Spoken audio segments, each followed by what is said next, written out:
শয়তানরা আসে, সর্দার আজ একজন যুবককে পর্নোগ্রাফি দেখাইছি, আজ একজন মুরব্বীকে দাড়ি কাটাই দিয়েছি, আজ একজন যুবককে গাঁজা খাওয়াই দিছি। গাঁজাখোরও বাংলাদেশে আছে না নাই? এটা তো মানে বর্ডার সাইড, তাই না? বর্ডার কি আশেপাশে নাকি আপনাদের এখান থেকে? পাশেই বর্ডার, তাই না? এখানে নাই ভাই, আমি এগুলো বলছি না আসলে, কিন্তু পুরো বাংলাদেশ মাদক দ্বারা ভরপুর হয়ে গিয়েছে, ঠিক না বলেন? তো ইবলিস বলেন না, কাজটা পছন্দ হয়নি। আর একজন শয়তান দাঁড়ায়, বলে আজ আমি স্বামী এবং স্ত্রীর মাঝে ঝগড়া লাগিয়ে ডিভোর্স দিয়ে দেওয়াইছি, তালাক দিয়ে দেওয়াইছি।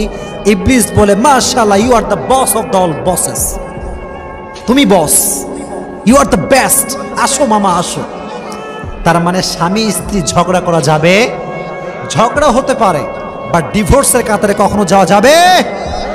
আল্লাহ বলে মালাকুল মউত যাও, ফেরেশতাদের রূহ কবজ করো। এবার মানুষ শেষ, জিন শেষ, এবার আসবে কারা? ফেরেশতা। যাও সবার রূহ কবজ করো। ফেরেশতার রূহ কবজ। এই দুজন কই যায়, এই দুজন কই যায়, হলুদ গেঞ্জি বসো, ওয়াশরুম ছাড়া কোথাও যাওয়া হবে না, বস। অত সুন্দর বসে আছে সবাই, তাকবীর দেন, লিল্লাহি তাকবীর। ওই সামিয়ার নাই তো, আবার বাস নাই চতুর্পাশে, যার যেমন ভাবে যাচ্ছে পালা যাচ্ছে। যে বাস থাকতো উঠার আগে 10 বার ভাবতো, ঠিক কিনা বলেন? তো ফেরেশতাদের রূহ কবজ করা শুরু হবে, একের পর এক, একের পর এক সব ফেরেশতার রূহ কবজ করা শেষ। আল্লাহ, সব ফেরেশতার রূহ শেষ। আর কে বাকি আছে? ইয়া মালাকাল মাউত আখবিরনি মান ইয়াবকা, কে বাকি? আল্লাহ, আর 4 জন বাকি। আমি বাকি, ইসরাফিল বাকি, মিকাইল বাকি, আর জিব্রাইল বাকি। আল্লাহ বলবে যাও তোমার 3 জন কলিগ, ইসরাফিলের রূহ কবজ করো, জিব্রাইলের রূহ কবজ করো, মিকাইলের রূহ কবজ করো। ইসরাফিল সিংহাটা এইভাবে নিয়ে আছে, 2টা ফু দিয়েছে।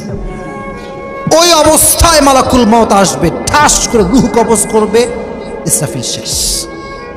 জিব্রাইলের রূহ কবজ করা হবে, ইসরাফিলের রূহ কবজ করা হবে, মিকাইলের রূহ কবজ করা হবে। আল্লাহ, ফেরেশতা শেষ। ইয়া মালাকাল মউত আখবিরনি মান ইয়াবকা, আর কে বাকি? এবার মালাকুল মউত ভয়ে কাঁপতে শুরু করে দেবে। আল্লাহ, আরশের নিচে, আরশের উপরে শুধুমাত্র তুমি আছো আর আমি আছি, আর কেউ নয়। আল্লাহ বলবে মালাকুল মউত, মত, এবার তুই মর। এটা শুনে মালাকুল মউতের অঙ্গ প্রত্যঙ্গ থর থর থর থর থর থর করে কাঁপবে। সারাটা জীবন মারছে, আজকে মরবে। সারা জীবন মানুষের রূহ কবজ করেছে, আজকে তার রূহ কবজের সময় হয়ে গিয়েছে। আল্লাহু আকবার। মুত ফাইন্নাকা খালকুম মিন খালকিল্লাহ, তুইও মরে যা, কারণ তুইও আমার একটা সৃষ্টি। মালাকুল মউত ঠাস করে পড়বে, শেষ। এবার আল্লাহ বলবে লিমানিল মুলকুল ইয়াউম, who belongs the kingdom today. এই আজকের দিনের রাজত্ব কার? কেউ জবাব দিতে পারবে? আল্লাহ নিজেই বলবেন লিল্লাহিল ওয়াহিদিল কাহ্হার, আজকের দিনের রাজত্ব মহা রাগে রাগান্বিত একমাত্র রবের জন্য। আওয়াজ দিয়ে বলেন তিনি কে? জবাব দেওয়ার জন্য কেউ থাকবে না, সব শেষ। নদী, সমুদ্র, মানুষ, জিন, ফেরেশতা সব শেষ, আল্লাহ একাই বাকি আছে। তো ফু হয়েছিল কয়টা? আপনারা কি মনোযোগ হারাই ফেলছেন? বলেন কয়টা? কয়টা ফু বাকি আছে? আর একটা। পৃথিবীতে এদিকে দেখাও। আচ্ছা, ক্যামেরা ধরে আছে তোমাদের, ফোন কেন? ক্যামেরা দেখেন অনেকগুলো রাখা আছে, কেউ ফোন রাখবেন না হাতে। আমার কথা শোনেন, সবাই 2টো হাত তোলেন, সবাই 2টো হাত। একটা বিষয় দেখেন, আপনারা মুরব্বী যারা আছেন, আমি খুব মনোযোগী দেখতে পাচ্ছি। মুরব্বীরা যেখানে মনোযোগী, সেখানে আর কোনো কিছু লাগবে না, ঠিক কিনা প্রিয় ভাইরা? তাকবীর দেন, লিল্লাহি তাকবীর। মরে গেছেন আপনারা সবাই, খুব অবস্থা খারাপ, জোরে লিল্লাহি তাকবীর। আল কোরআনের আলো, আল হাদিসের আলো, কোরআন হাদিস যেখানে, আলেম ওলামা যেখানে,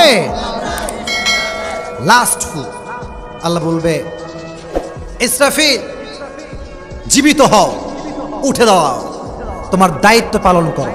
ইসরাফিল এবার আবার সিংহাটা নিবে, একটা ফু দিবে। লাস্ট পৃথিবীতে সর্বপ্রথম যে নিহত হয়েছিল সে হচ্ছে আদম আলাইহিস সালাতু ওয়াস সালামের সন্তান।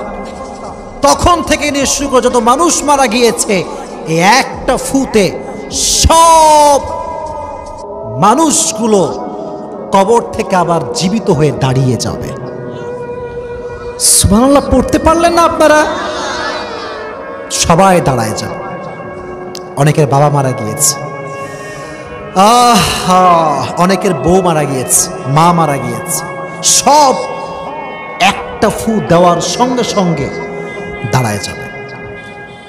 যারা জান্নাতি মানুষ হবে, কি মানুষ শুনি নাই, আরো জোরে, তারা বলবে এই যে আমার দিকে, তারা উঠে কোরআন থেকে বলছে, সূরা ইয়াসিন থেকে উঠবে, আর চোখ এই যে ঘুম থেকে উঠে যেন আমরা করি না, কি রে মা এত সকালে কেউ ডাকে না কি, উঠবে ঘুম থেকে, ইয়া ওয়াইলানা মান বা'আসানা মিন মারকাদিনা, আজ আমাদের ঘুম ভাঙালো কে, এত সুন্দর ঘুম কে ভাঙিয়ে দিল। সুবহানাল্লাহ পড়েন।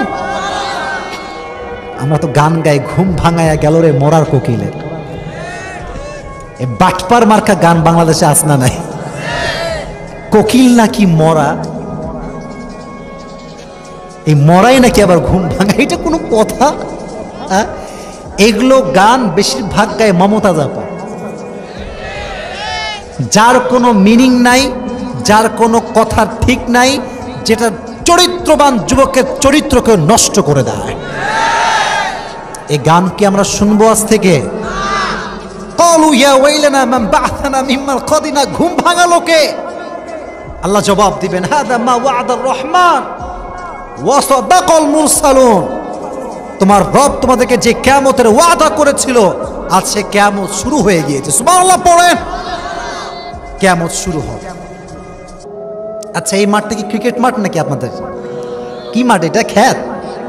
এখানে কি ধান টান চাষ হয় নাকি? আচ্ছা আচ্ছা, জাস্ট বোঝাবার জন্য জিজ্ঞেস করলাম। কিয়ামত হবে একটা খোলা মাঠে, মানে বিশাল লম্বা খোলা মাঠ, কোনো সামিয়ানা নাই, লাইট নাই, কিচ্ছু নাই, মানুষগুলো সব উলঙ্গ হবে, দেহে কোনো পোশাক থাকবে না। আম্মা জান আয়েশা বললেন, ইয়া রাসূলুল্লাহ, মানুষগুলো কি লজ্জা পাবে না? Nobody belong the dress in their body, কোনো জামা নাই, কাপড় নাই, লুঙ্গি নাই, পায়জামা নাই, পাঞ্জাবি নাই, লজ্জা পাবে না? নবীজি বললেন, আয়েশা তুমি লজ্জার চিন্তা করো, সেই দিন মা তার সন্তানকে চিনবে না, সন্তান তার মাকে চিনবে না, প্রত্যেকটা মানুষের মুখে শব্দ থাকবে ইয়া নাফসি ইয়া নাফসি ইয়া নাফসি। তবে একটা অবাক করা হাদিস আপনাদেরকে শোনাই যাই, একটু মনোযোগ দিন। ওয়াজ শুধুমাত্র কান দিয়ে শুনলে হবে না, কলিজার ভেতর থেকে আপনি অনুধাবন করে আপনাকে শুনতে হবে, ঠিক কিনা? সালাসাতুন সালাসাতুন সালাসাতুন লা ইউকাল্লিমুহুমুল্লাহু ইয়াওমাল কিয়ামাতি ওয়া লা ইয়ানজুরু ইলাইহিম ওয়া লা ইউযাক্কিহিম। তিন ধরনের মানুষের দিকে আল্লাহ এদিকে তাকান, আল্লাহ চোখ তুলে তাকাবে না। তিন ধরনের মানুষ। কয় ধরন? শুনি নাই, আরো জোরে। আল্লাহ তাকাবেন না, ঘুরে তাকাবেন। মেহমান আসলে আমরা যতই রাগ হোক, ভাই আসেন, ভাই বসেন, ভাই কি খাবেন, চা খাবেন না কফি, যতই রাগ থাকুক না কেন ভালোবাসি। বড় ভয়ঙ্কর হাদিস এইটা, বড় ভয়ঙ্কর হাদিস। আল্লাহ তাকাবেনই না এদের দিকে। কারা? এক, আল মান্নান, যারা খোঁড়া দেয়, কথায় কথায় খোঁটা দেয়। আর আমার মনে হয় সবচাইতে এই অন্যায় জুলুমটা করে মেয়েরা বেশি। বুঝি না, একটু জোরে সোরে ঠিক বলতে হবে তো। সারাটা জীবন স্বামী দেয়, কি লাগবে তোমার জান বলো, সারা জীবন দিয়ে দিয়ে তামা তামা করে ফেলছে, একদিন একটা শাড়ি মন মতো হয় নাই, তুমনে মেরে লিয়ে ক্যা কিয়া আজ তক? কথা বলেন না কেন আপনারা? সারাটা জীবন দেয়, একদিন কম হয়ে গেলে কি করছো তুমি? যা, তোমার তো কিছুই করো নাই। অমুকের স্বামী গাঁজাখোর হতে পারে কিন্তু বউরে ভালোবাসে, এরকম খোটা বাংলাদেশে আছে না নাই? এরা আগে জাহান্নামে যাবে, এটা আগে জাহান্নামে যাবে।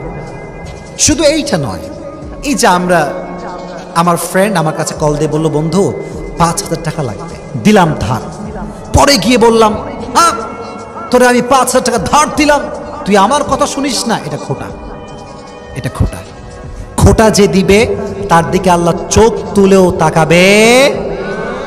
2 নাম্বার, খুব মিলায় নেন সাতক্ষীরার ভাইরা, একটু মিলায় নেন যে আপনি সেই কাতারে আছেন কিনা। 2 নাম্বারটা মারাত্মক অপরাধ। তোমরা যুবকরা ভালো করে শুনবা, মুরব্বীরাও শুনবেন, সন্তানকে ঠিক করতে হবে। ওই যুবক মুসা আলাইহিস সালাতু ওয়াস সালাম, ছোট্ট বুকের বাচ্চা, ছোট্ট শিশু, যখনই তার সামনে কোনো দুধ দেওয়া হয় সে কারো দুধ খায় না, কারো দুধ খায় না। এদিকে ফেরাউন তো পেরেশান, কিরে দুধ খায় না কেন রে, কি হইল এটা? এখন ওই সেই বোনটা পিছনে পিছনে আসছে, সুযোগ বুঝে বলছে, আচ্ছা ফেরাউন, আমি যদি আপনাকে এমন একজন মায়ের সন্ধান দেই, যেই মা যেই বাচ্চাকে দুধ পান করায় সেই বাচ্চাই দুধ খাওয়ায়, তাহলে আপনি কি তাকে প্রাসাদে ঢোকার অনুমতি দিবেন? বলছে অবশ্যই, তাকে নিয়ে আসো।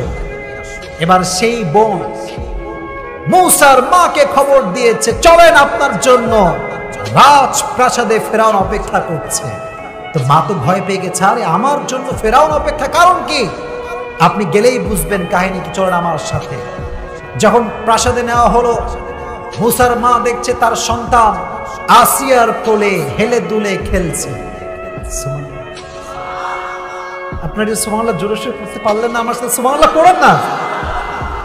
তো বলছে, মহারাজ আমাকে কেন ডাকা হয়েছে? বলছে এই যে বাচ্চাটা আছে, এই বাচ্চা কারো দুধ খাচ্ছে না, শুনেছি তোমার দুধ নাকি বাচ্চারা পান করে। তো মূসা আসিয়ার কোলে কান্না করছে, চিৎকার করে করে কান্না করছে আর হেলছে দুলছে। তো যখনই বাচ্চাকে নিয়ে ওই মহিলার কোলে দেওয়া হলো, সঙ্গে সঙ্গে মূসার চিৎকার মার্কা কান্না নিমিষেই চুপ হয়ে গেল। যেই বাচ্চা কারো দুধ খাচ্ছিল না, তার মায়ের কোলে যাওয়ার সঙ্গে সঙ্গে চুপ হয়ে দুধ পান করতে শুরু করলো। ফেরাউনের চোখ গেছে ছানা বড়া হয়ে, আরে এই বাচ্চা কারো দুধ খায় না, এই মহিলার দুধ কেন খায়? আল্লাহ বলছে, এটাই তো আমার লীলা খেলা। ঠিক কিনা বলো যুবকেরা? আমি যারে বাঁচাইতে চাই তারে কেউ মারতে পারবে না, আর আমি যাকে মারতে চাই তাকে কেউ বাঁচাইতে কোনো ক্ষমতা পাবে না। ঠিক কিনা? আমি তো মূসাকে বাঁচাবো, এটা আমার প্রমিস, এটা তো আমার ওয়াদা। এবার আসেন মূসা আলাইহিস সালাতু ওয়াস সালাম বেড়ে উঠলেন। ওয়ালাম্মা বালাগা আশুদ্দাহু ওয়াস্তাওয়া আতাইনাহু হুকমান ওয়া ইলমা। যখন মূসা যুবক বয়সে আসলেন, একদিন প্রাসাদ থেকে বের হলেন বাহিরে ঘুরবার জন্য। বাহিরে বের হয়ে দেখছেন 2 জন যুবক ঝগড়া করছে। একজন হচ্ছে তার জাতির লোক, আর এক হচ্ছে ভিন্ন দেশের লোক, ভিন্ন এলাকার লোক। তো বদল গাতিতে কেউ মারামারি লাগে। দেখছেন একজন আপনার এলাকার ছেলে, আর একজন রাজশাহীর ছেলে। এলাকার মানুষ হিসেবে তো আমরা বদল গাছের যুবকের পক্ষে কথা বলবো, আমার এলাকার সন্তান, আমি তো তার পক্ষে সাপোর্ট দিব। আর আমাদের রাজশাহীতে যাবেন বদল গাছির হয়ে, উল্টাপাল্টা করবেন, রাজশাহীর লোকরা বলবে লে ঘিরে লে, লে ঘিরে লে, রাজশাহীর ভাষা। উল্টাপাল্টা করলে বলবে লে বেটা ঘিরে লে। তো দেখবেন যে যে এলাকার লোক সেই পক্ষে স্লোগান তোলে। সেই দিন আমি মাহফিলে যাচ্ছিলাম, কুড়িগ্রাম, নাম শুনছেন আপনারা? নাম শুনছেন আপনারা সবাই? ওইদিকে মাহফিল ছিল। ছোট্ট একটা কথা মনে পড়ে গেছে, তাফসীরের মাঝে বলা যাবে না, বলবো না। তাকবীর দেন সবাই, লিল্লাহি তাকবীর। আমরা একটু গলি রাস্তা আছে না, গলি মার্কা রাস্তা, যেগুলো ছোট্ট ছোট্ট রাস্তা, রাস্তা দিয়ে কার নিয়ে যাচ্ছে। এটা অবাক করা বিষয় যে গ্রামের মানুষ কতটা ঐক্যবদ্ধ হয়ে চলে।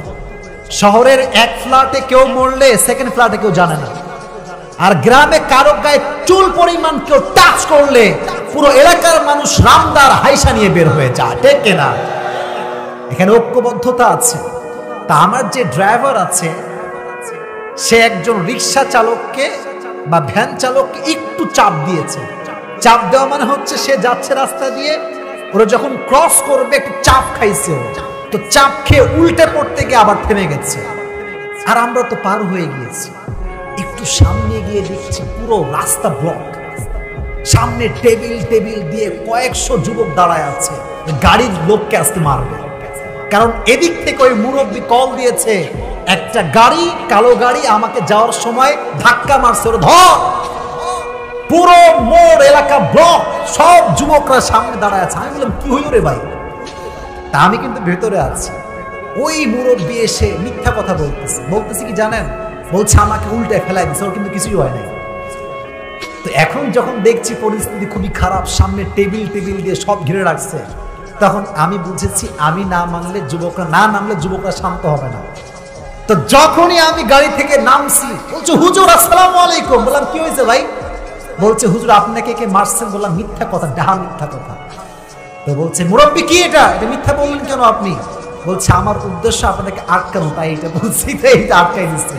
তো ফোন দিয়ে আটকাই দিচ্ছে আমাদেরকে। তো মাথায় রাখবেন, যদি মানুষ ঐক্যবদ্ধ হয় তাহলে পৃথিবী কোনো শক্তিদেরকে পরাজয় করতে পারে না, ঠিক কিনা বলেন যুবকেরা? তো এইদিকে যখন মুসা দেখছে যে দুইজন মারামারি লাগছে, একটা আমার দলের লোক আর একটা ভিন্ন জেলার লোক, তো মুসা তার গোত্রের লোকের পক্ষ নিয়েছে। তো কি করছে জানেন? যে বিপক্ষের লোক ওরে ধইরা নাক বরাবর একটা ঘুষি মারছে, এক ঘুষিতে জায়গায় শেষ, জায়গায় মারা গেছে। এখন যদি কেউ কাউকে হত্যা করে রাষ্ট্রের পক্ষ থেকে একটা বিচার আছে না নাই? এই কথা ফেরাউন পর্যন্ত পৌঁছে গেল যে মুসা একজন যুবককে ঘুষি দিয়ে হত্যা করেছে। এবার সঙ্গে সঙ্গে মুসা আলাইহিস সালাতু ওয়াস সালামের কাছে একজন বার্তাবাহক পৌঁছে গেল আসিয়ার পক্ষ থেকে, ডাক দিয়ে বলছে ও মুসা ফাখরুজ ইন্নী লাকা মিনান নাসিহিন, দেশ ত্যাগ করো মুসা, নয় তোমাকে ফেরাউন হত্যা করবে, বের হয়ে যাও। মুসা সঙ্গে সঙ্গে গাঠি পাল্লা যা ছিল নিয়ে বের হয়ে গেছে। বের হয়ে যে শহরে গিয়েছে, এই শহরটার নাম হচ্ছে মাদায়েন। বদল গাছের ভাইরা, নামটা কি? আপনারা কি মরে টরে গেছেন না বেঁচে আছেন? নামটা বলেন না, শহরের নামটা কি? মাদায়েন। মনে করেন যে I moved from Rajshahi to Dhaka, আমি রাজশাহী থেকে ঢাকায় গিয়েছি। মুসা আলাইহিস সালাতু ওয়াস সালাম তার মিশর ত্যাগ করে মাদায়েনে গিয়েছে। তো যখন মাদায়েনে গিয়েছে, এবার কিন্তু অনেক সুন্দর একটা ঘটনা কোরআন থেকে বলবে না, তাকবীর দেন, লিল্লাহি তাকবীর। মুসা আলাইহিস সালাতু ওয়াস সালাম একজন পথিকের বেশে হাঁটছেন মুসাফির হিসেবে। হঠাৎ করে চোখ পড়েছে একটা কুয়ার পাশে। আমরা তো এখন কল ব্যবহার করি, আগের যুগে কিন্তু কল ছিল না। আগের যুগে ছিল কি মুরব্বী আব্বাজানরা বলেন না কেন? কুয়া ছিল। তো উনি দেখছেন যে কুয়ার পাশে দুইজন যুবতী মেয়ে দাঁড়িয়ে আছে। সুবহানাল্লাহ পড়লেন না আপনারা সবাই? যুবতী মেয়ে দাঁড়িয়ে আছে, সঙ্গে কয়েকটা ভেড়া আছে। আর যারা বাহিরের লোক তারা সব কুয়ার থেকে পানি উঠাচ্ছে। তো মুসার দিল দরিয়া ছিল, বড় মনের মানুষ ছিলেন। বলছেন যে বোনেরা কি হয়েছে আপনাদের সবার, আপনার দাঁড়িয়ে আছেন কেন দুইজন মিলে? বলছে আসলে আমাদের আবুনা শাইখুন কাবীর, আমাদের আব্বা হচ্ছে বৃদ্ধ, তাই আমরা ভেড়াকে পানি পান করাবার জন্য নিজেরাই আসি, বাট মেয়ে মানুষ তো কুয়ার থেকে পানি তুলতে পারি না। তো মুসা বলছে কোনো সমস্যা নাই, লা তাহজান, টেনশন করবেন না, আই উইল হেল্প ইউ, আমি সহযোগিতা করব, দেন আমাকে পানির বালতি দেন। এবার সে পানি নিয়ে এসে দিয়েছে, ভেড়াকে পানি পান করিয়েছে। এখন এই দুই যুবতী মেয়ে বাবাকে খবর দিয়েছে এমন এক মুসাফির যুবক যে আমাদেরকে সহযোগিতা করেছে, ডাকো তাকে নিয়ে আসো আমার কাছে। যখন বাবার কাছে আসছে, আব্বাজান বলছে তুমি কি আমাদের কাছে কাজ করবা, গোলাম হয়ে, দাসী হয়ে, দাস হয়ে? বলছে অবশ্যই কাজ করব। ঠিক আছে, কাজ শুরু হলো। একটা পর্যায়ে গিয়ে দুই মেয়ের আব্বা তাকে প্রপোজাল দিল, মুসা তুমি যদি বিয়ে করতে চাও আমার একজন মেয়েকে তোমার সঙ্গে বিয়ে দিয়ে দিল। সুবহানাল্লাহ, এত আস্তে আপনাদের জোরে সোরে সুবহানাল্লাহ পড়েন না কেন? এখানে যুবকদের জন্য একটা মেসেজ হচ্ছে, একজন ছেলে এবং মেয়ের মাঝে প্রথম শব্দ শুরু হয় আপু দিয়ে, বোন দিয়ে, আর পরে বোনের এনটা ইউ দিয়ে পাল্টে যায়, বোনটা হয়ে যায় বোন। ঠিক না জোকের বলো? তো মুসার সঙ্গে যখন তার সাক্ষাৎ হয়, প্রথম সাক্ষাৎ ছিল আপু কি হয়েছে আপনার? বলছে সমস্যা, ওকে আমি হেল্প করব। এখান থেকে তারা হালাল ভাবে বিয়ে করেছে। সুবহানাল্লাহ পড়েন। তো বিয়ের দীর্ঘ 8 থেকে 10 বছর পরে মুসা আলাইহিস সালাতু ওয়াস সালাম ওহী পেলেন, এবং ওহী পেয়ে সঙ্গে সঙ্গে লম্বা কথা, লম্বা আয়াত, আমি এতটা লম্বা করতে চাই না। প্রথমে ওহীর দাওয়াত নিয়ে সে ফেরাউনের দরবারে চলে আসে। এর দ্বারা উদ্দেশ্য হচ্ছে, আচ্ছা আপনি এখানে পাহাড়পুর নামে একটা এলাকা আছে না? পাহাড়পুর না পাহাড়তলি? পাহাড়পুর না পাহাড়তলি? পাহাড়পুর। ওখানে পর্বত আছে না কিছু? আছে আছে, দেখবেন। এদিকে আমার চোখে চোখ রাখেন, আয়াত ভালো করে বুঝবেন। আচ্ছা বলেন তো, ঝর্ণার পানি নিচের দিক থেকে উপরে যায় না উপর দিক থেকে নিচের দিকে আসে? নিচের দিক থেকে যায় না উপর দিক থেকে আসে? উপর দিক থেকে আসে। এর অর্থ হচ্ছে, এলাকার নেতা যদি ঠিক হয়ে যায়, জনগণ ঠিক হয়ে যাবে। জেলার প্রশাসক যদি ঠিক হয়ে যায়, জেলার লোক ঠিক হয়ে যাবে। শহরের মেয়র যদি ঠিক হয়ে যায়, জনগণ ঠিক হয়ে যাবে। দেশের প্রধানমন্ত্রী যদি ঠিক হয়ে যায়, গোটা দেশটা ঠিক হয়ে যাবে। ঠিক কিনা? আল্লাহ বললেন যাও ফেরাউনের কাছে আগে দাওয়াত দাও। এর কারণ কি জানেন? ফেরাউন হচ্ছে প্রাইম মিনিস্টার, আল্লাহর উদ্দেশ্য হচ্ছে মূসা, এই ফেরাউন যদি তোমার পক্ষে এসে কালেমা পড়ে মুসলিম হয়ে যায়, তার স্রোত যদি ঠিক হয়ে যায়, এই গোটা জাতির স্রোত ঠিক হয়ে যাবে। ঠিক কিনা বল? উনি এসেই দাওয়াত দিলেন, ইয়া ফিরাউন ক্বালা ইয়া কওমি ইবুদুল্লাহ মা লাকুম মিন ইলাহিন গায়রুহু। ফেরাউন, তোমার রবের অস্তিত্ব দূর করো, তুমি কোনো রব হতে পারো না, মানুষ কারো স্রষ্টা হতে পারে না, আমাদের রব একজন। তিনি কে?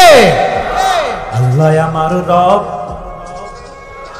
আল্লাহ আমার রব, দমে দমে তনু মনে তারি অনুভব। ঠিক কিনা? তোমার দুনিয়াতে আমি যেদিকে তাকাই, অথই নিয়ামতে ডুবে আছি সবাই। পাখপাখালির কণ্ঠে শুনি তাসবিহ কর রব, তাসবিহ কর রব। পড়েন আল্লাহ আমার রব, এই রবই আমার সব। পড়েন না কেন? আল্লাহ আমার রব, এই রবই আমার সব। রবকে ফেরাউন কত বড় সাহস, আমার প্রাসাদে ঢুকে আমার বিরুদ্ধে কথা।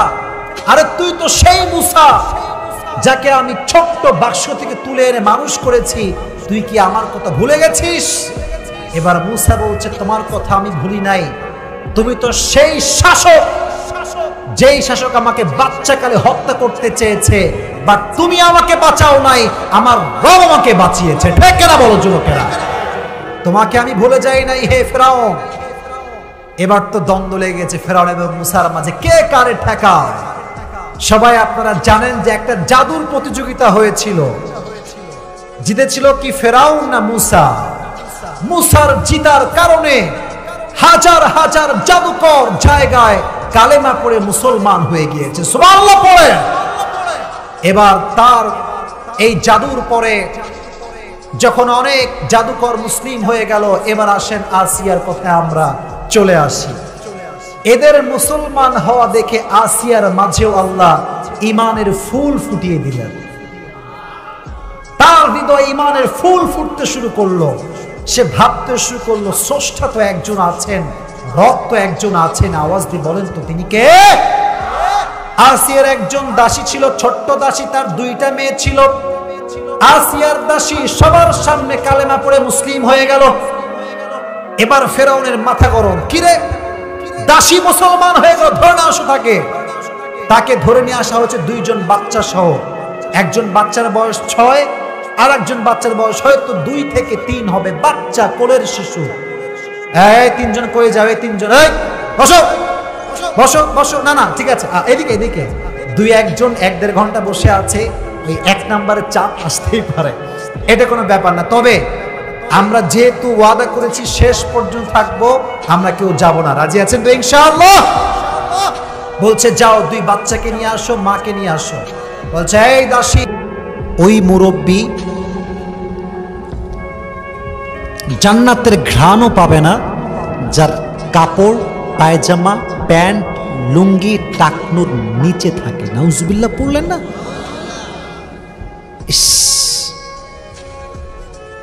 কিছু কিছু গুনাহ করতে করতে গুনাই মনে হয় না। যুবকদের প্যান্ট দেখবেন এমন ভাবে পড়ে, কুচি কুচি, বোঝেন কুচি কুচি? আচ্ছা, আপনার কুচি পায়জামার নাম শুনছেন? শাড়ি পায়জামার নাম শুনছেন? দেখবেন নিচে ভাঁজ হয়ে থাকে, পুরো টাকনু ঢেকে থাকে। আল্লাহর হাবিব বলেছেন, যার পায়জামা প্যান্ট টাকনুর নিচে আসবে তার গোড়ালি জাহান্নামের আগুনে পুড়তে পুড়তে ছারখার হয়ে যাবে। নাউজুবিল্লাহ, মন খুলে পড়ে। তার দিকে তাকাবেন না। 3 নাম্বার, সে ব্যক্তি দিকে ঘুরেও তাকাবে না কিয়ামতের দিনে যে মিথ্যা বলে তার মাল বিক্রি করে। গরুর দাম 10,000, তার বউকে বলবে এই বউ দাম বল, বউ বলবে যাও 20,000 টাকা। যখন বাজারে যাবে, ভাই গরুর দাম কত? বলবে ভাই 25,000। বলছে ভাই 20,000 হবে? বলছে ভাই আল্লাহর কসম সকালে একজন 20,000 বলছে, তার আমি দেই নাই। কথা ঠিক আছে না প্রিয় ভাইয়েরা? এটা হচ্ছে ওপরে ফিটফাট, ভেতরে সদরঘাট। যারা মিথ্যা কথা বলে মাল বিক্রি করে, এদেরকে কিয়ামত দিনে আল্লাহ ঘুরেও তাকাবে না। যে 3টা আযাবের কাজ আমরা কখনো করব না। আল্লাহ আমাদের তৌফিক দান করুন, সকলে পড়া আমিন। এবার আসেন ভয়ঙ্কর দৃশ্য নিয়ে কথা বলি। আমি যেই ওয়াজ এই পর্যন্ত করলাম, এখন আমি মূল পয়েন্টে আসছি। এটা যে শুনবে সে আমার ওয়াজ শুনেছে অথবা শোনে নাই, এই কথা শুনতে হবে। তাকবীর দেন, লিল্লাহি তাকবীর। আচ্ছা, একটা প্রশ্ন করি, বলেন তো জান্নাতে যাওয়ার জন্য 100তে কত পাওয়া লাগবে? 71 কে কয় রে? 100তে কত পাওয়া লাগবে? 51। কিয়ামত কায়েম হয়ে গিয়েছে, মানুষগুলো দৌড়াচ্ছে উলঙ্গে, হলুদ গেঞ্জাই, হাজার হাজার মানুষ বসে আছে। বসো, বসে পড়ো। তো দোয়া করে দিচ্ছি, তাহলে 2-1 লোক উঠলে দোয়া করে দিব নাকি প্রিয় ভাইয়েরা? কিয়ামতের কঠিন অবস্থা কোরআন থেকে জানা দরকারটা আছে না নাই? প্লিজ যাবেন। আল্লাহ আমল নামা ভারী দিবেন, 2 পাশে ওজন থাকবে, পাল্লা, আমল নামা ভারী দেওয়া হবে। তো যখন বান্দার আমল নামা হালকা ভারী হয়ে যাবে, 51 হয়ে গিয়েছে, দেখেন কত সুন্দর দৃশ্য। যখনই আমল নামা ভারী হয়ে যাবে, উপর থেকে আদেশ আসবে, ইয়া ইবনু ফুলান ইবনু ফুলান। মনে করেন আমার নাম হচ্ছে আসিফ আর আমার বাপের নাম হচ্ছে নাজির আহমদ।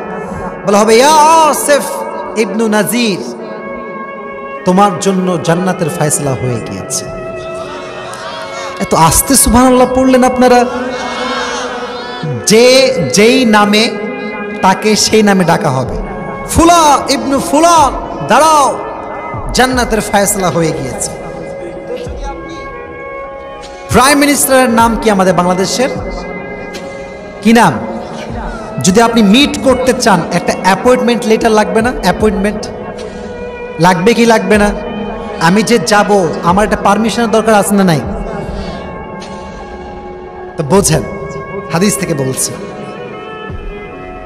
যে পাস হবে তাকে একটা অ্যাপয়েন্টমেন্ট লেটার দেওয়া হবে, যেখানে তার সিগনেচার থাকবে যে সে জান্নাতে প্রবেশ করতে এখন পারবে। সুবহানাল্লাহ পড়ে।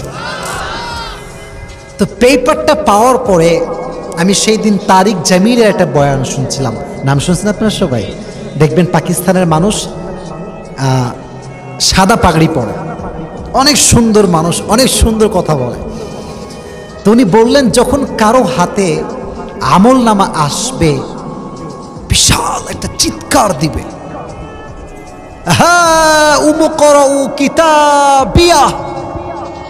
তার ওই একটা সাউন্ডে কিয়ামতের আশেপাশে যে মানুষগুলো আছে সব দৌড়ে চলে আসবে। বলে, হোয়াট হ্যাপেন্ড ম্যান, কি হয়েছে, চিৎকার করছো কেন তুমি? তো যে মুরব্বীর ডান হাতে আমল নামা আসবে, সে মুরব্বী পেপারটা শো করে, ভাই এই দেখো জান্নাতে যাওয়ার সার্টিফিকেট পেয়ে গিয়েছি। সুবহানাল্লাহ। সবাইকে শো করবে, এই দেখো this is the certificate, now I can go to the paradise. এটা আমার জান্নাতে যাওয়ার সার্টিফিকেট। এবার কোরআন থেকে শোনেন। এবার সবাই বলবে ভাই আমার, যেই দিন সবার আমল নামা হালকা হয়ে গিয়েছে, সবাই পেরেশান, আজ তুমি কেমন করে জান্নাতে যাবে আমাকে একটু বুঝায় বলো। এবার সে বলবে ইন্নী যনানতু আন্নী মুলাকিন হিসাবিয়া, আমি জানতাম যে একদিন আমাকে হিসাব দেওয়া লাগবে, আমি জানতাম একদিন আমাকে আল্লাহর কাঠ গড়ায় দাঁড়াতে হবে। অতএব আমি হারাম প্রেম করি নাই, হারাম রিলেশন করি নাই, কাউকে বিয়ে করবো বলে কাউকে আমি ঠকাই নাই, ঠিক না বলেন? বাটপারি করি নাই। আমি জানতাম I have to stand in front of Allah subhanahu wa ta'ala, আমাকে আল্লাহর সামনে দাঁড়াতে হবে, এই দিন আজকে হবে, এটা আমি জানতাম। আমি কি করেছি? নিজেকে বাঁচিয়েছি, গুনাহ থেকে বাঁচিয়েছি। এটা বান্দা জবাব দিবে।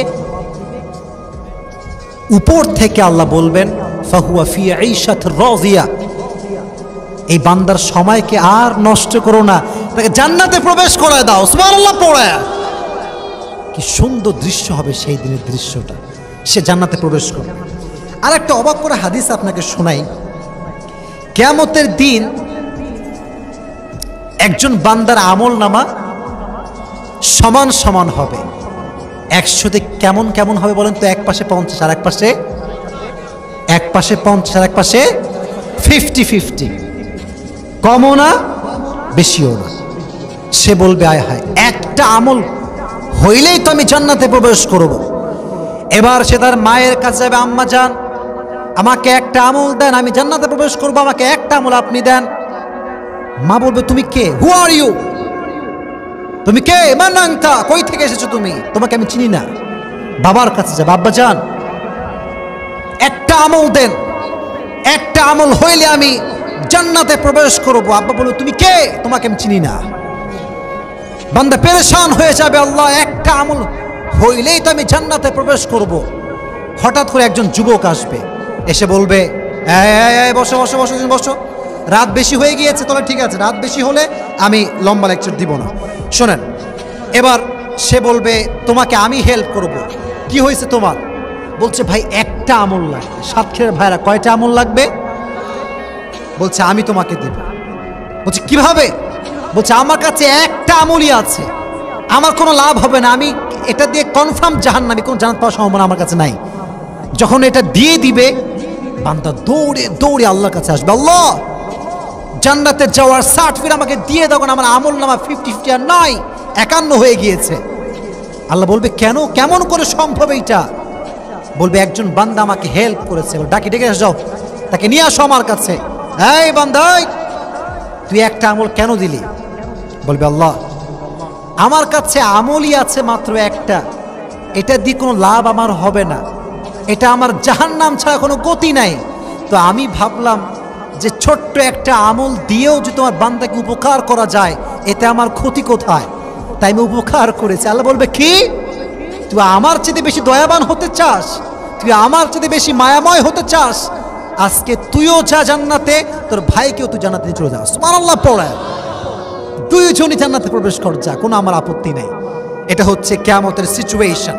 তো যখন ওয়াম্মা মান খাফাত মাওয়াজিনুহু ফাউম্মুহু হাওিয়া ওয়া মা আদরাকা মা হিয়া নারুন হামিয়া।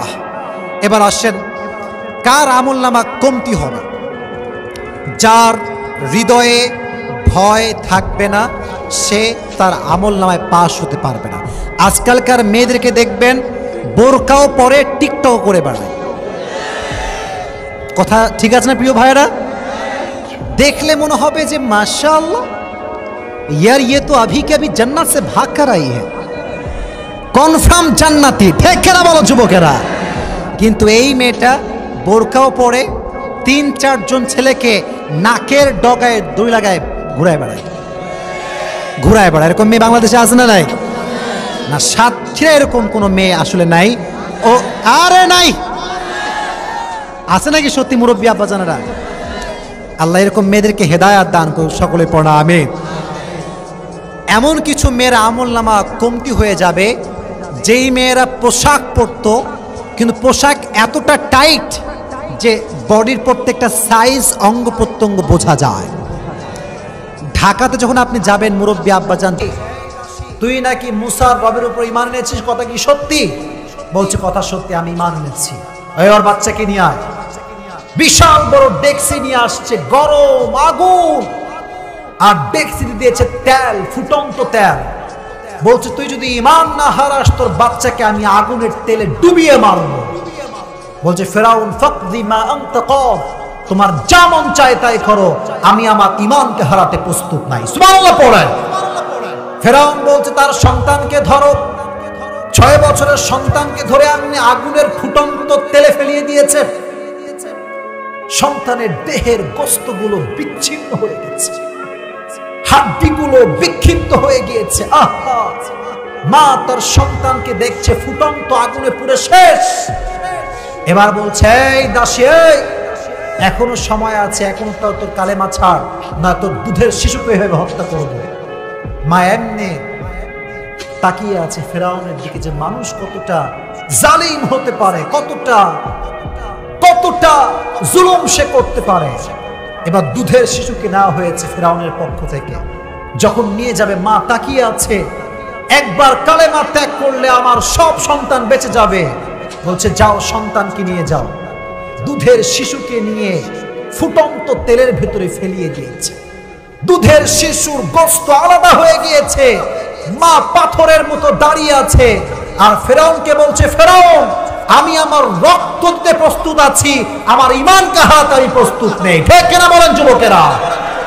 এটা হচ্ছে ঈমান। যারা নবীকে ভালোবাসতে কথা হবে একটা, তুমি আমার বাপকে গায়ে দাও আমি সহ্য করব, মাকে দাও সহ্য করব, আমার নবীকে নিয়ে একটা টু শব্দ বললে আমার গায়ে রক্ত থাকতে আমি সহ্য করতে পারবো না। ঠিক কিনা? তো বলছে যাও হত্যা করো, সমস্যা নাই। সন্তান, 2 সন্তান শেষ। মা অবাক, 2 চোখ দিয়ে পানি ঝরছে, পাথর। আল্লাহ মায়ের চোখকে খুলে দিলেন। এবার মা দেখছেন 2 সন্তান আসমানের দিকে যাচ্ছে। আর মাকে বলছে আম্মা জান টেনশন করবেন না, টেনশন করবেন না, অচিরেই আপনার সঙ্গে আমাদের জান্নাতে সাক্ষাৎ হয়ে যাবে। এবার আসিয়ার দাসী বলছে ফেরাউন, যেহেতু মেরেই ফেলবা, একটা ওসিয়ত রাখো। বলছে বলো কি ওসিয়ত? বলছে যখন আমরা 3 জনই শেষ হয়ে যাব আগুনে পুড়ে, আমাদের হাড্ডিগুলোকে, আচ্ছা কথা কি বোঝা যায়? বোঝা যায়। সব হাড্ডিগুলোকে 3 মা সন্তানের হাড্ডিকে একই কবরে কবর দিবা। বলছে ঠিক আছে যাও, তোমার জীবনের শেষ ওসিয়ত অ্যাকসেপ্টেড, আমরা রাজি আছি, কোনো সমস্যা নেই। তার মাকে আগুনে ফেলা হলো, তার প্রত্যেকটা বডির পার্ট খসে খসে পড়ল। মা এবং 2 সন্তানের হাড্ডিকে এক কবরে রাখা হলো। 2000 বছর পরে বিশ্বনবী যখন মেরাজে যাওয়ার জন্য বাইতুল মাকদাস থেকে আকাশে উঠবেন, তিনি নিজ থেকে জান্নাতের সুঘ্রাণ পেলেন। বললেন যে জান্নাতের সুঘ্রাণ কই থেকে আসছে? ইয়া জিবরাইল। জিবরাইল বলছে ইয়া রাসূলুল্লাহ, 2000 বছর আগে আসিয়ার দাসীকে ঈমানের জন্য এখানে কবরস্থ করা হয়েছে, তার হাড্ডি সহ। তার 2 সন্তান এবং তার মায়ের হাড্ডি থেকে, কবর থেকে এখনো পর্যন্ত জান্নাতের সুঘ্রাণ বের হয়।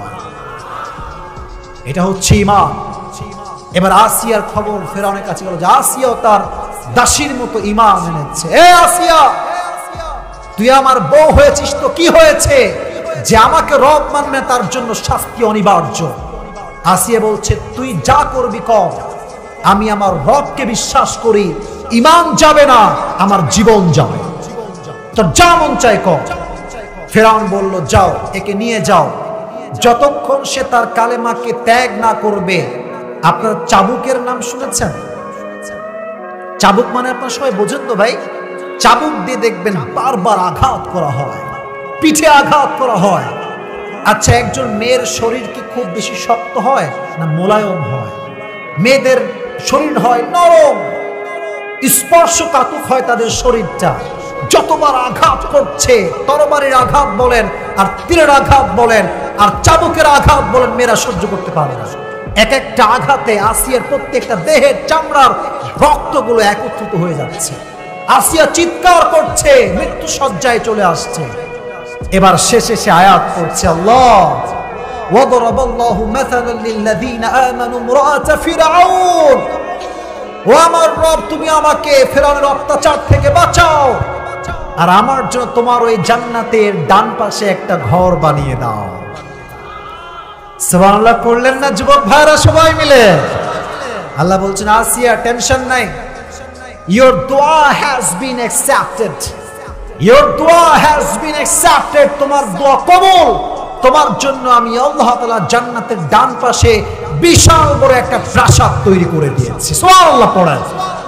মূসা ঈমান এনেছে, তার সাঙ্গপাঙ্গ ঈমান এনেছে, আসিয়া ঈমান এনেছে। আসিয়াকে সে শুলিতে চড়িয়ে হত্যা করেছে, বাট আসিয়ার মৃত্যুর শেষ শয্যায় আসিয়া তার চোখ দিয়ে জান্নাতকে সচক্ষে দেখতে পেয়েছে। সুবহানাল্লাহ পড়লেন না? তাহলে আসিয়ার জীবন থেকে বদলগাছির ভাইরা শিক্ষা হচ্ছে একটা মেসেজ শিক্ষা। এদেশে নাস্তিক আছে না নাই? বলেন বলেন বলেন, আছে না নাই? আছে না নাই? আছে না নাই? ব্লগার আছে না নাই? নবীকে গালি দেয় এরকম কুলাঙ্গার সন্তান আছে না নাই? আমাদের কথা হচ্ছে একটা, যদি আমাদেরকে তরবারির সামনে মোকাবেলা করতে হয়, আমাদের গর্দান আমরা পেয়ে দিব, তবে ইমানের পথ থেকে আমরা হয়ে দাঁড়াবো না। ঠিক কিনা বলো যুবকেরা?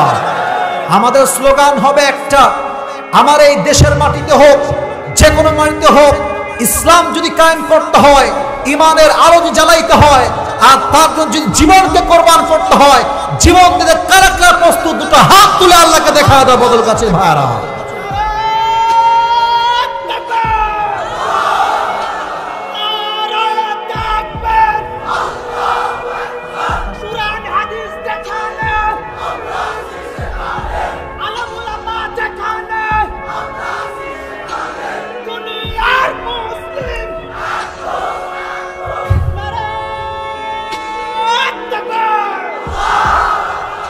আল্লাহ আমাদের সবাইকে আসিয়ার মতো ঈমান হৃদয়ে রাখার তৌফিক দান করুক। আমিন। কেউ কেউ কেউ ডান বাম হবেন না। আমি কিন্তু আমার কথা এখনো শেষ করতে পারি নাই। মাথায় রাখবেন একটা কথা, আমাদের মাহফিলগুলোতে আমরা যা ওয়াজ করি, সবাই কিন্তু ওয়াজ শুনতে আসে না। অনেকে আসে শুধুমাত্র বক্তাকে এক পলক দেখার জন্য। বক্তাকে দেখা হয়ে গেলে টুস করে পালিয়ে যায়, আর মনে করে যে হামে তো কুছ ভি নেহি পাতা, यार हमें सब कुछ पता है, तुम्हें कुछ भी नहीं पता है। ঠিক কেনা বলো যুবকেরা? ওই যে মাঝে মাঝে দেখবেন স্যার যখন ক্লাস নেয়, তো দেখেন বলবে যে যেভাবে আপনারা সবাই জানেন যে এটা হচ্ছে এইরকম। স্যারকে কে বলবে যে আমরা কিছুই জানি না ভাই? কে বলবে এই কথা? তো অনেক অডিয়েন্স মনে করে হুজুর তো কিচ্ছু বলছে না, আমরা বুঝি ভাই। তবে এখন যারা এখানে বসে আছে, এরা হচ্ছে প্রকৃত পক্ষের কোরআন প্রেমিক শ্রোতা আমার সামনে বসে আছে। ঠিক না? আমার নবীজির জীবনের সর্বশেষ যেই কথা নবীজি জবান দিয়ে বলেছিলেন, এটার নাম ছিল কি? বলেন আসসালাত। জোরে বলেন আসসালাত। নামাজ। উম্মতেরা তোমরা নামাজ ছেড়ে দিও না। যেই দিন নবীজি মারা যাবেন, ইন্তেকালের দিনে নবীজির দরবারে গেটের কাছে জিবরাইল আসছে, এসে বলছে আসসালামু আলাইকা ইয়া রাহমাতাল লিল আলামিন। নবী হে, আপনাকে আমি সালাম পেশ করছি না, এই সালামটা আল্লাহ আরশে আজিম থেকে আপনার কাছে পাঠিয়ে দিয়েছে। সুবহানাল্লাহ পড়তে পারলেন না আপনারা? কাইফাল হাল, নবী হে অবস্থাটা কেমন? কেমন আছেন আপনি? আপনার শরীর কেমন? নবীজি বললেন, জিবরাইল বড্ড জ্বর, জ্বরে একটা বেহুশ অবস্থা, ডান বাম হতে পারছি না। But in every kind of situation মুমিন will say আলহামদুলিল্লাহ। মুমিনের যত বিপদ আসুক না কেন, মুমিন সব সময় বলে আলহামদুলিল্লাহ, আই এম ফাইন, আমি ভালো আছি। ভালো রাখার মালিক কে? আমি ভালো আছি। জিবরাইল, আচ্ছা তুমি কেন আসছো আমার কাছে বলো তো? বলছে নবী হে, আজ আমার সঙ্গে একজন ফেরেশতা আসছে, সে হচ্ছে স্পেশাল গেস্ট, আপনার সঙ্গে প্রথম ভিজিট করবার জন্য এসেছে। বলছেন মাসমু, তার নামটা কি?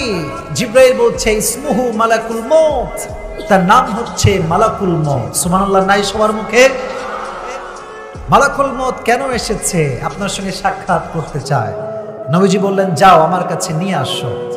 মালাকুল মউত পৃথিবীতে যত মানুষের রূহ কবজ করেছে, যত নবীর রূহ কবজ করেছে, কারো কাছে সালাম দেয় নাই। নবীর দরবারে ঢুকেই মালাকুল মউত আগেই একটা সালাম পেশ করেছে। আপনারা সুবহানাল্লাহ পড়ছেন না? যে আপনারা জোরে সোরে সুবহানাল্লাহ পড়েন। নবী হে, আপনি আমার জীবনের প্রথম মানুষ যার কাছে রূহ কবজ করতে এসে আমি প্রথম সালাম পেশ করেছি। আমি আমার পুরো জীবনে এত ওলিয়া উলিয়ার রূহ কবজ করেছি, আমি কাউকে কখনো আমার জবান দিয়ে সালাম পেশ করি নাই। সুবহানাল্লাহ পড়লেন না? নবীজি বলছে, মাশাআল্লাহ, ভেরি গুড। তো তুমি আমার কাছে কেন আসছো মালাকুল মউত? বলছে, নবী হে, আমি তো কারো কাছে নিজের ইচ্ছাই যাই না, আমাকে একজনের আদেশে আসতে হয়। তিনি কে? আমি আল্লাহর আদেশে এসেছি। কি করতে চাও? বলছে, আমার জব তো একটাই, আমি রূহ কবজ করি। তবে হ্যাঁ, আমার রব আমাকে বলেছে, তুমি যেইতেই মানুষের রূহ কবজ করতে যাচ্ছ না, তুমি আমার হাবিব, আমার সবচেয়ে ঘনিষ্ঠ বন্ধুর কাছে যাচ্ছ। সুবহানাল্লাহ পড়লেন না? আল্লাহ আমাকে বলেছেন, যদি আপনি যেতে চান তবে আপনাকে নিয়ে যাব, যদি আপনি থাকতে চান তবে আপনাকে রেখেই চলে যাব। এর অর্থ হচ্ছে মৃত্যু পারমিশন চায়। May I come in sir? May I come in sir? আমি কি আসবো? মাওলানা তারিক জামিলের বয়ান আমি সেই দিন শুনছিলাম। one of the top famous scholar from Pakistan, পাকিস্তানের সবচেয়ে বড় বিখ্যাত ইসলামিক স্কলার, উনি একটা বাক্য এই জায়গায় বলেছিলেন, जिस इंसान के पास मौत भी पूछ कर आती है, उस इंसान से मोहब्बत ना करे तो किससे मोहब्बत करे। উনি বললেন, যে মানুষটার কাছে মৃত্যু স্বয়ং অনুমতি চায়, আরে সেই নবীকে ভালো না বাসতে পারলে আমি মেসি এবং নেইমারকে কম বিবেকে ভালোবাসবো। ঠিক কিনা বলেন? আমার আদর্শের জায়গা মুহাম্মদুর রাসূলুল্লাহ সাল্লাল্লাহু আলাইহি ওয়াসাল্লাম। আজকালকার যুবকদের মাঝে এত দলাদলি, কেউ করে আর্জেন্টিনা, কেউ করে ব্রাজিল। ব্রাজিল আর্জেন্টিনা দেখতে পারে না, আর্জেন্টিনা ব্রাজিলকে দেখতে পারে না। এই কয়েকদিন আগে দেখলাম যে ব্রাজিল নাকি আর্জেন্টিনা খেলতে গেছিল, নাকি উল্টায় মারছে। আছে না? আছে না? এই নিউজগুলো আছে না? এই ফালতু নিউজ নিয়ে বাঙালিরা মাথা ঘামায়, আর ফিলিস্তিনের মুসলমানদেরকে গুলি করে হত্যা করা হয়। ঠিক কেনা বলো যুবকেরা?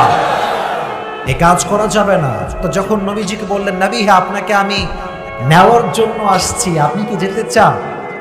হাদিসটা বলেই ফেলি যেহেতু শুরু করেছি। দেখবেন আমাদের মাঝে বেস্ট ফ্রেন্ড, ঘনিষ্ঠ বন্ধু বদলগাছি ভাইরা আছে না? তো 10 জন বন্ধু বদলগাছির মোড়ে বসেছে, মিটিং, ঘুরতে যাবে।